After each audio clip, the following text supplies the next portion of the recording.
एक पॉइंट असा येतो जेव्हा आपणच आपल्या रुटीनला कंटाळतो. तीच जागा, तीच माणसं, तीच कामं, सगळं तेच, तेच, तेच बघून सगळंच कंटाळवाणं वाटू लागतं आणि नको-नको ते विचार मनात यायला लागतात, की आपण काहीच करत नाहीये. आपलं आयुष्य हे असं कसं चाललंय? आपण फक्त घरामध्ये राबतोय. आपली घरामध्ये किंमतच नाहीये आणि ही सगळ्यात दुःखद गोष्ट आहे, की ज्या स्त्रीमुळे अख्खं घर चालतंय, जी स्त्री सगळे घराची व्यवस्था पाहते, तिलाच घरामध्ये किंमत नसते. बरं असो, ह्या विषयावरती मला आत्ता बोलायचं नाहीये. मला आता तुम्हाला आजच्या व्हिडिओतून हे सांगायचंय, की आपण नवरात्र साजरी करतो म्हणजे आपण देवी शक्तीचं, स्त्री शक्तीचं सेलिब्रेशन करतो असं म्हणायला हरकत नाही. तर सगळं जग जरी आपलं देवी शक्तीचं, स्त्री शक्तीचं सेलिब्रेशन करत असलं तरी आपण गृहिणी स्वतःसाठी काय करतो? हेच मी तुम्हाला आजच्या व्हिडिओतून सांगणार आहे, की गृहिणींनी अशा कोणत्या 10 गोष्टी आहेत, ज्या स्वतःसाठी महिन्यातून एकदा किंवा किमान आठवड्यातून एकदा तरी करायलाच पाहिजेत. हे जाणून घेण्यासाठी हा व्हिडिओ शेवटपर्यंत पाहत राहा. नमस्कार, मी सायली आणि daily routine blogs, lifestyle blogs, travel blogs, वेगवेगळे नवनवीन विषयांवरचे भरपूर व्हिडिओज मी रोज आपल्या चॅनलवरती अपलोड करत असते. त्यामुळे आपल्या चॅनलला सबस्क्राईब करा आणि त्याच्या शेजारचं बेल आयकॉन सुद्धा प्रेस करा, जेणेकरून जेव्हा मी व्हिडिओ अपलोड करेल तेव्हा तुम्हाला नोटिफिकेशन मिळेल आणि तुमच्याकडून एकही व्हिडिओ मिस होणार नाही. सगळ्यात पहिली गोष्ट म्हणजे स्वतः खरेदीला जाणे. ज्या मोठमोठ्या खरेदी असतात, त्या मला वाटतंय की 2-3 महिन्यातून एखादी आपली भरपूर मोठी खरेदी होते. त्यासाठी आपण स्वतः जातो किंवा कधी-कधी 6 महिन्यातून एकदा अशी खरेदी होते. पण 8 ते 15 दिवसातून वेळ काढून स्वतः खरेदीला जायचं. त्याने आपल्याला मोटिव्हेशन मिळतं. बरं, मग खरेदी कोणती करायची? एवढे पैसे आणायचे कुठून? खरेदी म्हणजे फक्त कपड्यांचीच किंवा मोठमोठ्या सामानाची नसते, तर तुम्ही भाज्यांची खरेदी करू शकता. घरामध्ये तुम्ही किराण्याची खरेदी करू शकता. आता तुम्ही म्हणाल किराणा हा महिन्यातून एकदाच भरला जातो. पण जर तुमच्याकडे वेळ असेल तर तुम्ही तो 2 वेळा भरू शकता. 15 दिवसांचा किराणा तुम्ही एकदा आणू शकता आणि 15 दिवसानंतर तुम्ही परत जाऊ शकता किंवा आठवड्यातून एकदा किंवा 2दा तुम्ही भाजी आणायला जाऊ शकता. आपण काय करतो, मुलांना किंवा नवऱ्याला किंवा घरामध्ये सासू-सासरे असतील, दीर-नणंदा असतील, तर त्यांना जाता येता आपण किरकोळ गोष्टी आणायला सांगतो, भाज्या आणायला सांगतो. तर त्याने काय होतं, आपल्याकडे वेळ असतो, पण मग हा वेळ आपण वापरायचा कुठे हेच आपल्याला समजत नाही. आपण स्वतः बाहेर पडायचं, भाज्या घेऊन यायच्या. नाहीतर मग घरात बसल्यावर आपल्या डोक्यात असे निरर्थक विचार येतात, की आपल्याला काही कामच नाहीये, आपलं आयुष्य असंच चाललंय.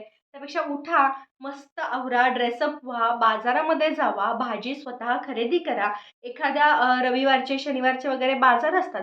अशा बाजारामध्ये छोटी-छोटी दुकानं असतात, म्हणजे गाळे असतात, लोकं बसलेली असतात गाड्या घेऊन. तिथे छान-छान कानातले ₹10-10 असतात. एखादं कानातलं स्वतःसाठी घ्या, एखादी पिन घ्या, स्वतःसाठी खरेदी करा, घरच्यांसाठी खरेदी करा, घरामध्ये एखादी आवडणारी वस्तू घेऊन या. 15 दिवसातून एकदा किराणा आणायला जावा.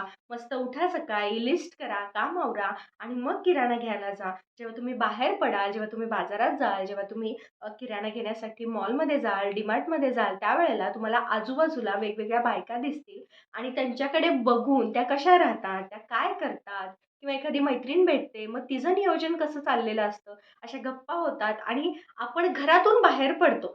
घरातून बाहेर पडल्यामुळे आपली थॉट प्रोसेस जी आहे ती चेंज होते आणि आपल्याला हेच करायचं की आपली थॉट प्रोसेस चेंज करायची आहे. जेव्हा आपली थॉट प्रोसेस चेंज होईल, तेव्हा आपोआपच आपल्या मनामध्ये निरर्थक विचार येणार नाहीत. जेव्हा आपण बाहेर पडू, आजूबाजूला बघू, त्यावेळेला आपल्याला जगामध्ये काय चाललंय, स्त्रियांचं काय चाललंय, वेगवेगळे घटना काय-काय घडतायत हे आपल्याला समजेल आणि जास्तही जनरल नॉलेज घ्यायची गरज नाहीये. गरज नाही असं मी म्हणू शकत नाही, आपल्याला ते घ्यायला पाहिजे. पण घरात बसण्यापेक्षा बाहेर पडा आणि काय कोणाचं चाललंय ह्याकडे लक्ष द्या. बाजारामध्ये काय नवीन आलंय, काय मार्केटमध्ये चालू आहे, कोणी कोणता ड्रेस घातलाय, कोणी कोणती साडी घातली आहे. खूप एकदा आपण बाहेर पडलो ना, सगळीकडे आपल्याला भरपूर शिकण्यासारखं, बघण्यासारखं असतं. त्यामुळे घरातून बाहेर पडा आणि खरेदी करा. त्याने आपल्यामध्ये एक जबाबदारीची भावना तयार होईल, की तुम्हाला उठायचं आहे, तुम्हाला ह्या वारी भाजी आणायला जायचंच आहे किंवा ह्या दिवशी किराणा आणायला जायचंच आहे. ही आपली जबाबदारी आहे. आपल्यामुळे घरामध्ये भाजी येते आणि आपण ती बनवतो आणि आपण आपण सुद्धा घरामध्ये तितकेच महत्त्वाचे आहोत. ही फिलिंग आपल्याला आणायची आहे स्वतःमध्ये आणि त्यासाठी तुम्हाला खरेदीला जायला पाहिजे. दुसरी गोष्ट म्हणजे घरामध्ये नियोजनबद्ध सजावट. आता नियोजनबद्ध सजावट म्हणण्याचं कारण हे, की आपण काय करतो, आपल्याला हवी तशी सजावट करतो. आपल्याला इथं हे ठेवायचं तर आपण हे ठेवून देतो. तिकडे तसं असायला पाहिजे तर ते तसंच असायला पाहिजे, असं आपण बघतो. मग काय होतं, घरातल्या इतर लोकांकडून ती सजावट विस्कटली जाते किंवा जर आपण टेबलवरती एखादा छान असा फ्लॉवर पॉट ठेवला असेल, पण एखाद्याला टेबलवरती जाऊन लिखाण करायचं असेल किंवा तुमच्या मुलांना अभ्यास करायचा असेल, तर ते फ्लॉवर पॉट तसा राहत नाही. तो इकडे-तिकडे सरकला जातो आणि आपली चिड होते. अशा बऱ्याच ठिकाणं असतात, जिथे आपण आपल्याला हवी तशी सजावट करतो, पण ती सगळी विस्कटली जाते. ती एक दिवसही राहत नाही. यासाठी काय करायचं, घरामध्ये अशी कोणती जागा आहे जी जास्त वापरली जात नाही याचा शोध घ्यायचा आणि त्या ठिकाणी सजावट करायची. त्याला म्हणायचं नियोजनबद्ध सजावट. म्हणजे घर छानही दिसलं पाहिजे आणि जिथं आपण सजावट करतोय, ती जी जागा आहे, ती जास्त वापरलीही न जाणारी असायला पाहिजे किंवा तिथं सजावट केल्यामुळे ती सजावट तिथून हलली जाणार नाही. इतर कोणाचा धक्का तिथे लागणार नाही किंवा इतर कोणाचा वापर त्या जागेवर जास्त होत नाही, अशी जागा शोधायची आणि तिथं सजावट करायची. किंवा घरामध्ये जर लहान मुलं असतील, तर काचेच्या गोष्टीचा वापर न करता आपण आर्ट क्राफ्ट कागदी बनवू शकतो. कागदापासून छान-छान आपण नवीन-नवीन गोष्टी बनवू शकतो आणि त्या भिंतीवरती वगैरे लावू शकतो. किंवा झाडं, आता झाडांची सजावट सुद्धा आपण करू शकतो. आपण आर्टिफिशियल गोष्टी आणू शकतो. घरामध्ये लहान मुलं नसतील तर डायनिंग टेबलवरती आपण काहीतरी करू शकतो किंवा लहान मुलं असतील तर डायनिंग टेबल जर तुमचा भिंतीला टेकून असेल, तर तुम्ही त्या भिंतीवरती काहीतरी सजावट करू शकता किंवा देव्हाऱ्यामध्ये तुम्ही सजावट करू शकता. देव्हाऱ्याच्या वरती तुम्ही एखादी सुंदरशी पत्रिका येतात आपल्याला लग्नाच्या, तर त्यातली सुंदर अशी पत्रिका व्यवस्थित वेगळ्या आकारामध्ये कट करून ती वरती लावू शकता. बऱ्याच गोष्टी आहेत. तुम्हाला सजावटी करण्यासाठी पैसेसुद्धा जास्त खर्च करायची गरज नाहीये. तुम्ही अगदी लहान मुलं जे क्राफ्ट वगैरे वापरतात ना, त्याचा वापर करून खूप सुंदर-सुंदर सजावटी करू शकता. ह्याने काय होईल, तुम्ही त्या सजावटी करण्यामध्ये तुमचा वेळ जाईल आणि ती केलेली सजावट मेंटेन करण्यामध्ये तुमचा वेळ जाईल आणि तुम्ही दिवसभर बिझी राहाल. आपल्याला दिवसभर बिझी राहायचंय. जेव्हा तुम्ही दिवसभर कामामध्ये असता, त्यावेळेला फालतू विचार डोक्यात येत नाहीत. आपलं मन एकदम शांत राहतं आणि आपण नवनवीन काहीतरी शिकत जातो. प्रत्येक कामातून आपल्याला काही ना काहीतरी शिकायला मिळतं. तिसरी गोष्ट म्हणजे मैत्रिणींना आठवड्यातून एकदा किंवा महिन्यातून 2 ते 3 वेळा भेटणे. आता हे भेटताना कसं भेटायचं? घरी बोलवायचं नाही. आपण बाहेर जायचं, तयार व्हायचं, कुठेतरी एखाद्या बागेमध्ये जाऊन गप्पा मारायच्या किंवा नाश्ता करायला जायचं, जेवायला जायचं किंवा बाहेर भेटायचं. घरात भेटण्यापेक्षा बाहेर तुम्ही काहीही प्लॅन करू शकता. मंदिरामध्ये जाऊ शकता, पण बाहेर भेटायचं. जेव्हा आपण 4 चौघींना भेटतो, त्यावेळेला वेगवेगळ्या गप्पा होतात आणि कोणाच्या आयुष्यामध्ये काय प्रॉब्लेम्स आहेत हे आपल्याला समजतं आणि त्यावेळेला आपल्याला अशी जाणीव होते, की आपला जो प्रॉब्लेम आहे तो खूपच क्षुल्लक आहे. आपल्यापेक्षाही मोठे प्रॉब्लेम्समधून लोकं जातायत, आपल्या मैत्रिणी जातायत, आपली जवळचीच लोकं जातायत आणि त्यावेळेला आपल्याला असं जाणवतं, की खरंच आपण खूप लकी आहोत. आणि दुसरी गोष्ट म्हणजे कोण त्यांचे प्रॉब्लेम्स कसे हँडल करतंय हे त्यांच्या बोलण्यातून आपल्याला शिकायला मिळतं. माणूस अनुभवापेक्षा ऐकण्यामधून, पाहण्यामधून जास्त शिकतो असं मला वाटतं. अनुभवातून पण माणूस शिकतोच. पण जेव्हा आपण एखाद्याचा एक्सपिरियन्स ऐकतो, दुसऱ्यांचा अनुभव ऐकतो आणि त्या वाईट गोष्टींना समोरच्या व्यक्तीने कसं हँडल केलं किंवा एखाद्या चांगल्या गोष्टीला त्यांनी कसं हँडल केलं, त्यांचं रुटीन काय आहे, ते दिवसभर काय करतात, हे आपल्याला गप्पा मारल्यानंतर समजतं आणि आपल्याला काय करायचंय त्यातून आपल्याला थोडीफार का होईना आयडिया येते. त्यामुळे घराच्या बाहेर पडून भेटा. कारण घरामध्ये कसं होतं ऑकवर्ड वाटतं. मुलं असतात, मुलं डिस्टर्ब करतात किंवा मुलांचं काहीतरी आपल्याला सतत द्यावं लागतं मुलांना नेऊन. सासू-सासरे असतात, त्यांच्याकडे आपल्याला लक्ष द्यावं लागतं आणि आपण इतकं फ्रेंडली घरामध्ये बोलू शकत नाही. त्यामुळे घराच्या बाहेर पडा, भेटा, बोला, मजा करा. चौथी गोष्ट म्हणजे स्वतःचं कपाट स्वच्छ ठेवणे. आता तुम्ही म्हणाल, "हे काय?" तर ह्याच्या मागचं कारण तुम्हाला सांगते. आपलं कपाट इतकं अस्ताव्यस्त असतं ना, की आपल्याकडे कोणते कपडे आहेत हेच आपल्याला माहीत नसतं आणि आपण सतत एकच ड्रेस, एकच साडी, एकच गाऊन घालत असतो आणि जेव्हा आपण अस्ताव्यस्त राहतो, स्वतः आपण तेच कपडे घालतो, त्यावेळेला जेव्हा आपण स्वतः आरशामध्ये बघतो, तेव्हा आपल्याला वेगळं काहीच वाटत नाही. पण जेव्हा आपल्याकडे भरपूर कपडे असतात, प्रत्येकाकडे असतात. जेव्हा आपण भरपूर कपडे कपाटामध्ये व्यवस्थित लावून ठेवू आणि रोज एक ड्रेस छान पद्धतीने घालू किंवा रोज एक साडी नेसू, त्यावेळेला जेव्हा आपण केव्हाही आरशामध्ये पाहू, तेव्हा आपल्याला स्वतःकडे बघून सुद्धा छान वाटेल आणि जर तुम्ही नीटनेटके असाल ना, त्यावेळेला तुम्हाला आपोआपच कॉन्फिडन्स मिळतो. तुम्ही पूर्वीच्या काळचंच उदाहरण घ्या. उठल्या-उठल्या पहिला अंघोळ करायची, व्यवस्थित जे काही घरामध्ये अवेलेबल आहे, त्या गोष्टींनी नटायचं, छान राहायचं. पूर्वीच्या बायका असं करायच्या आणि अजूनही कितीतरी जणी आहेत ज्या रोजच्या रोज व्यवस्थित राहतात. मी खूप अशी उदाहरणं पाहिली आहेत, की ज्या अगदी टापटीप असतात. छान-छानच कपडे घालायचे, व्यवस्थितच राहायचं. याने काय होतं माहिती आहे का, समोरचा जेव्हा तुमच्याकडे पाहतो ना, त्याला सुद्धा छान वाटतं आणि आपण जेव्हा स्वतःला पाहतो, तेव्हा आपल्याला सुद्धा अ, पाहून स्वतःला एक प्रकारचा कॉन्फिडन्स येतो आणि आपण सुद्धा सुंदर दिसू शकतो. आपण सुद्धा छान राहू शकतो. हा एक कॉन्फिडन्स असतो, हा आपल्याला मिळतो. तो आत्मविश्वास आपल्याला मिळवायचा आहे. त्यासाठी तुम्हाला कपाट नेहमी स्वच्छ करायचं आहे, स्वच्छच ठेवायचं आहे. स्वतःच्या साड्या तुम्हाला इस्त्री करून ठेवायच्या आहेत. कोणते ब्लाउज बसत नाहीयेत, कोणते ब्लाउज अल्टर करायचे आहेत, कोणते ब्लाउज उसवायचे आहेत, कोणत्या ड्रेसवरती लेगिन्स नाहीये, कोणत्या ड्रेसवरती ओढणी नाहीये, कोणत्या टॉपवरती मॅचिंग पॅन्ट नाहीये किंवा एखाद्या पॅन्टवरती एखादा मॅचिंग टॉप नसतो. याचं सुद्धा नियोजन करायचं असतं.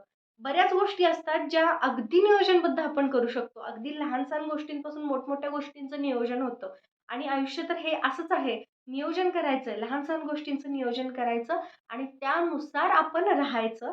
जेणेकरून आपण टापटीप राहिले जाऊ आणि टापटीप दुसऱ्यालाही आपण दिसले जाऊ. लोकांना आपल्याकडे बघून मोटिव्हेशन मिळायला पाहिजे, की "वाह! ही किती छान राहते. मला सुद्धा असं राहायचंय. मग तू ह्यासाठी काय करतेस?" आपल्याला 4 लोकं प्रश्न विचारतील आणि जेव्हा आपण त्यांना उत्तरं देऊ ना, त्यावेळेला आपल्याला सुद्धा खूप छान वाटेल. 5वी गोष्ट म्हणजे घरामध्ये स्वतःचा एक कोपरा तयार करणे. आता हा जो हक्काचा कोपरा आहे ना, इथे आपण बसून पेपर वाचू शकतो, गाणी ऐकू शकतो, निवांत काहीच न करता शांत बसू शकतो. असा असा एक कोपरा तयार करायचा, जिथे बसून आपल्याला खूप छान वाटेल. आणि जेव्हा आपण आनंदी असतो किंवा खूप छान आपल्याला त्या कोपऱ्यामध्ये बसून वाटत असेल ना, तर तिथले वाइब्स सुद्धा तसेच तयार होतात. त्यामुळे जेव्हा केव्हा तुम्ही तिथे बसाल ना, तुम्हाला छानच वाटणार. मग तुम्ही खिडकीच्या साईडला असा एखादा कोपरा तयार करू शकता. जर तुमच्याकडे खिडकी नसेल, तर बेडरूममध्ये तुम्ही एखादा कोपरा तयार करू शकता. एखादं सुंदर अशी लाइटिंगची माळ तुम्ही तिथे सोडा किंवा एखादं प्लांट तुम्ही तिथे लावा. बुकशेल्फ असेल, तर बुकशेल्फच्या जवळ असं एखादं छान तुम्ही सेटअप तयार करा, जर तुम्हाला वाचनाची आवड असेल तर. जर तुम्हाला झाडांची आवड असेल, तर बाल्कनीमध्ये असं छान सेटअप तयार करा आणि तिथे बसून चहा घ्या. असं काहीतरी एका ठिकाणी वेगळं डेकोरेशन करा आणि त्या कोपऱ्यामध्ये जाऊन तुम्हाला शांतच बसायचं आहे. दुसरं काहीच करायचं नाहीये. तिथले वाइब्सच असे तयार व्हायला पाहिजेत, की तिथे गेल्यावर तुम्हाला छानच वाटलं पाहिजे आणि दुसरा जरी कोणी तिथे येऊन बसला, तरी त्याला देखील छान वाटलं पाहिजे. म्हणजे तिथं गेल्यानंतर आपोआपच आपण हील व्हायला पाहिजे. एक सॅटिस्फॅक्शन, एक समाधान मिळायला पाहिजे. असा एक कोपरा तुम्हाला घरामध्ये तयार करायचा. 6वी गोष्ट म्हणजे आठवड्यातून 2 वेळा केसांना भरपूर तेल आणि चेहऱ्याला मास्क लावणे. आठवड्यातून 2 दिवस ठरवा. मग तो बुधवार असेल किंवा रविवार असेल किंवा मंगळवार असेल किंवा शनिवार असेल असे 2 दिवस ठरवा आणि त्या 2 दिवशी रात्री झोपताना अर्धा ते पाऊण तास मस्त गरम तेलाने स्वतःची मसाज करायची आहे. केसांनाही त्याने पोषण मिळेल, डोकं शांत होईल आणि छान झोप लागेल. दुसऱ्या दिवशी उठल्यानंतर अंघोळीच्या आधी तुम्ही हेअर मास्कसुद्धा बनवून लावू शकता. दही केसांना लावू शकता किंवा चेहऱ्याला तर तुम्हाला कंपल्सरी आठवड्यातून 2दा मास्क लावायचाच आहे. फेस मास्क लावायचाच आहे. त्याचं कारण म्हणजे आपल्याला सतत पार्लरला जाण्यासाठी वेळ नसतो. इतक्या जबाबदाऱ्या गृहिणींवरती असतात आणि आपल्याला छान दिसायचं असेल तर आपल्याला स्वतःसाठी 2 दिवस आठवड्यातून काढायचे. 2 दिवसातली 15 मिनिटं अंघोळीच्या आधी 15 मिनिटं हा फेस पॅक लावायचा आहे. डाळीच्या पिठाचा, डाळीचं पीठ, त्याच्यामध्ये दही किंवा दूध, लिंबू आणि हळद. बास, बाकी काहीच तुम्हाला करायची गरज नाहीये. आठवड्यातून 2 वेळा हे चेहऱ्याला लावा. रिझल्ट बघा.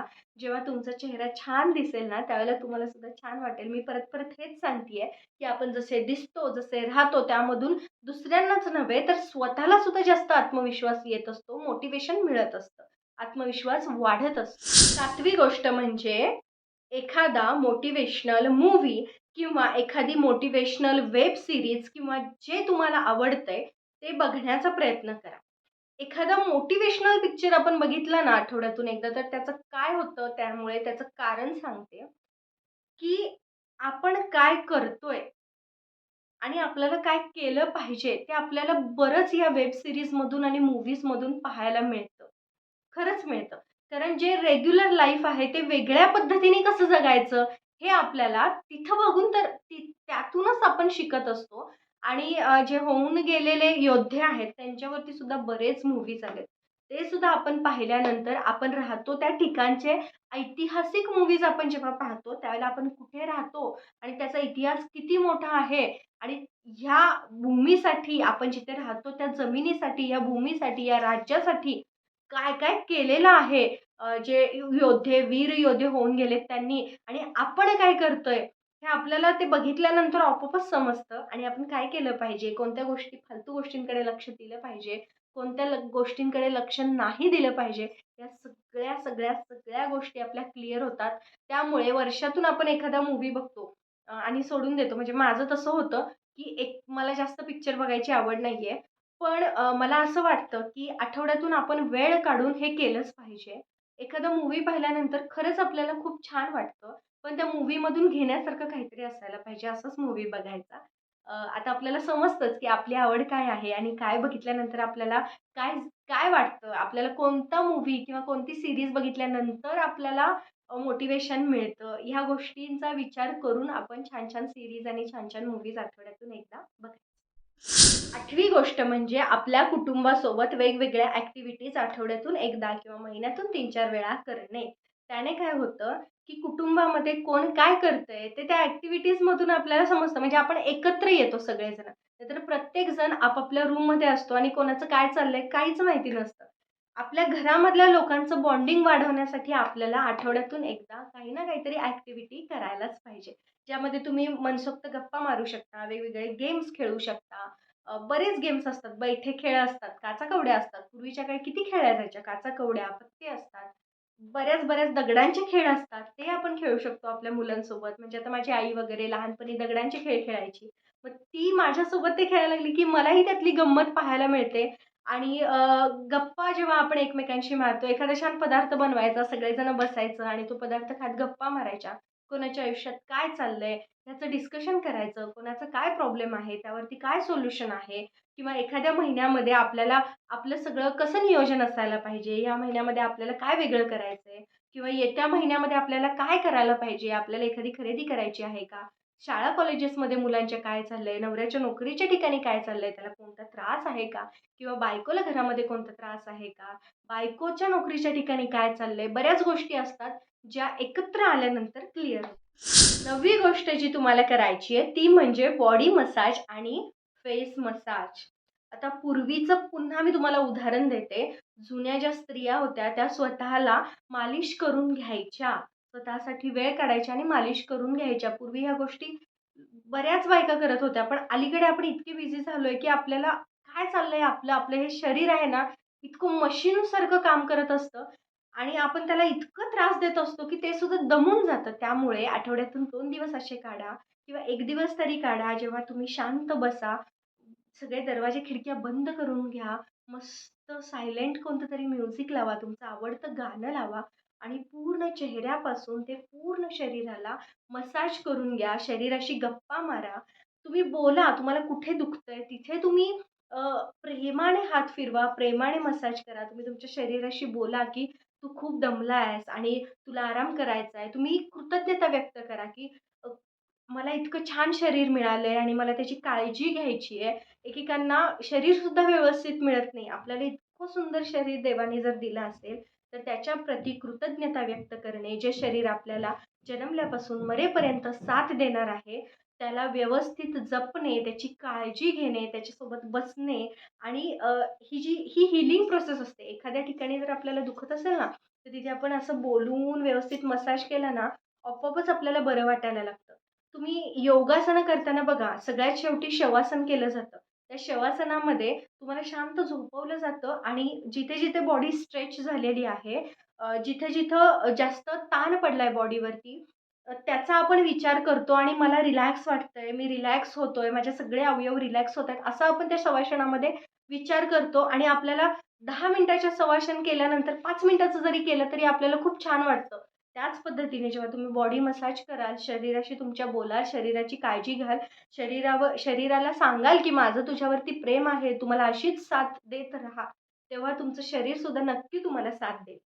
10वी गोष्ट म्हणजे घरामधले नको असलेले कपडे, सामान उठायचं आणि आठवड्यातनं एकदा सगळं सामान जे नको आहे ते गरजू व्यक्तींना देऊन टाकायचं. मी प्रत्येक व्हिडिओमध्ये हा पॉइंट मांडत असते, कारण मी स्वतः ते करते आणि त्याचे किती फायदे आहेत ते मला माहिती आहे. घरामध्ये जेव्हा उगाचच नको तेवढं सामान होतं ना, तेव्हा सगळं अस्तव्यस्त दिसायला लागतं आणि आपल्याला काहीही समजत नाही.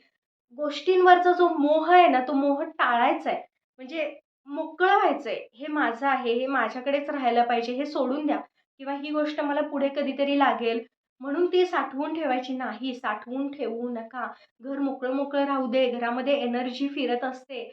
जेव्हा जितक्या जुन्या गोष्टी आपण घरामध्ये ठेवू ना, तितकी निगेटिव्ह एनर्जी आपल्या घरामध्ये साठत राहते आणि जितकं मोकळं-मोकळं घर असेल ना, तितकी पॉझिटिव्ह एनर्जी घरामध्ये भरत राहते घरामध्ये आणि आपण गृहिणी घरामध्ये दिवसभर असतो. त्यामुळे आपल्याला घरामध्ये छान वाटलं पाहिजे, सुटसुटीत वाटलं पाहिजे. त्यामुळे अजिबात नको त्या गोष्टींचा आणि नको त्या कपड्यांचा साठा करू नका. तर अशा ह्या 10 टिप्स होत्या, ज्या मी खूप पटपट तुम्हाला एक्सप्लेन केल्यात. मला गृहिणींना हेच सांगायचं आहे, की इतर लोकं आपल्याला काय म्हणतायत, इतर लोकं आपल्याला किंमत देतायत का? घरामध्ये आपली किंमत आहे का? हे सगळं सोडून द्या आणि तुम्ही तुमच्यासाठी जगा. तुम्ही स्वतःला किंमत द्या. या 10 टिप्स वापरून तुम्ही स्वतःचं आयुष्य सुधारा आणि स्वतःमध्ये वेळ गुंतवा. त्याचा तुम्हाला नक्कीच फायदा होणार आहे. तर तुम्हाला आजचा व्हिडिओ कसा वाटला ते कमेंट्समध्ये सांगायला विसरू नका. यातल्या कोणत्या गोष्टी तुम्ही करता ते देखील मला सांगा आणि ह्या गोष्टी केल्यानंतर तुम्हाला कसं वाटतंय ते देखील मला कमेंट्समध्ये सांगा. लवकरच एका नवीन छान विषयासोबत भेटूयात. तोपर्यंत काळजी घ्या. बाय.